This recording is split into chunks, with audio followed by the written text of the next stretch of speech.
Google Gemini എന്നോട് പറഞ്ഞിരിക്കുന്ന കാര്യങ്ങൾ മാത്രമാണ് ഈ ഒരു ദിവസം ഞാൻ ചെയ്യാൻ പോകുന്നത്. അങ്ങനെ എന്തൊക്കെ കാര്യങ്ങളാണ് ജെമിനി എന്നോട് പറഞ്ഞതെന്ന് നമുക്ക് നോക്കാം. സമയം അങ്ങനെ രാവിലെ 8 മണി കഴിഞ്ഞതും ഞാൻ ജെമിനിയോട് ചോദിച്ചു ചായ കുടിക്കണോ അതോ കാപ്പി കുടിക്കണോ എന്ന്. അപ്പോൾ എന്നോട് പറഞ്ഞത് ചായ കുടിക്കാനാണ്. നേരെ പോയിട്ട് അങ്ങനെ ചായ ഉണ്ടാക്കിയിട്ട് ഇപ്പോൾ അതങ്ങനെ കുടിച്ചുകൊണ്ടിരിക്കുവാണേ.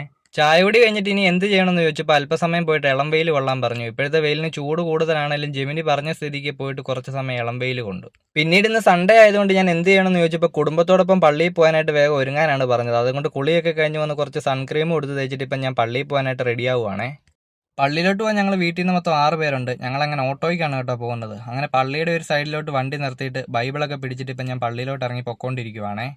കറക്റ്റ് അങ്ങനെ 11:30 കഴിഞ്ഞപ്പോഴത്തേക്ക് പള്ളി കഴിഞ്ഞിട്ടുണ്ട്. ഇനിയിപ്പോൾ ഇവിടുന്ന് ഞങ്ങൾ നേരെ വീട്ടിലോട്ട് തിരിച്ചങ്ങനെ വീട്ടിലെത്തി. ഉച്ചയാവാറായതുകൊണ്ട് ഇനിയിപ്പോൾ എന്ത് കഴിക്കണമെന്ന് ജെമിനിയോട് ചോദിച്ചപ്പോൾ ഊണ് കഴിക്കാനാണ് പറഞ്ഞത്. അങ്ങനെ വീട്ടിൽ നിന്ന് ചോറ് എടുത്തിട്ട് എല്ലാവരുടെയും കൂടി ഇരുന്ന് അങ്ങനെ അത് കഴിച്ചു. ഊണൊക്കെ കഴിച്ചതിന് ശേഷം വെറുതെ ഇരിക്കുമ്പോൾ ബോറടി മാറ്റാൻ എന്ത് ചെയ്യുമെന്ന് ചോദിച്ചപ്പം ബൈക്ക് എടുത്തുകൊണ്ടൊന്ന് പുറത്തു പോയി കാറ്റൊക്കെ കൊള്ളുമ്പോൾ ബോറടി മാറുമെന്നാണ് ജെമിനി പറഞ്ഞത്. ബൈക്കില്ല, പകരം സ്കൂട്ടറും എടുത്തുകൊണ്ട് ഞാൻ നേരെ പൊക്കോണ്ടിരിക്കുവാണ്. നല്ല വെയിൽ. ഇപ്പോൾ എന്ത് കുടിക്കണമെന്ന് ജെമിനിയോട് ചോദിച്ചു കഴിഞ്ഞപ്പോൾ ഇളനീരോ സംഭാരോ നാരങ്ങ വെള്ളമോ കുടിക്കാനാണ് പറഞ്ഞത്. അങ്ങനെ മൂന്നാമത് പറഞ്ഞ ഓപ്ഷൻ ഞാൻ സെലക്ട് ചെയ്തു. അങ്ങനെ ഈ കാണുന്ന കുലുക്കി സർബത്തിൻ്റെ കടയിലോട്ട് നിർത്തിയിട്ട് നല്ല തണുത്ത ഒരു നാരങ്ങ വെള്ളം കുടിച്ചു. ഇപ്പോൾ അങ്ങനെ ദാഹം മാറി. ഇനി ഇവിടുന്ന് നേരെ തിരിച്ച് വീട്ടിലോട്ട് പൊക്കോണ്ടിരിക്കുവാണേ.